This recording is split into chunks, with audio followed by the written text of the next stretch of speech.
भैया मैं गाने सुनता थी भैया ये कर लगा ना भैया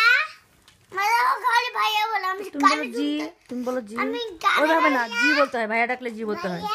আমি গানে শুনতে আবার বলো আমি কবে শুনতেছি বলো জি भैया কি তুমি এটা কার জামা ঠিক কথা কিসের এমন কথা করতে মা এমন কথা করতে মা হ্যাঁ দুষ্টুমি করতেছে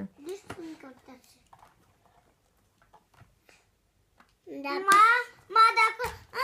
কি করি শালা শেষ তো জিপ গাড়ি মা জিপ গাড়ি শালা আর একটু খেলুক তুমি আর একটু খেলে নে তারপর দিবে না শেষ শালা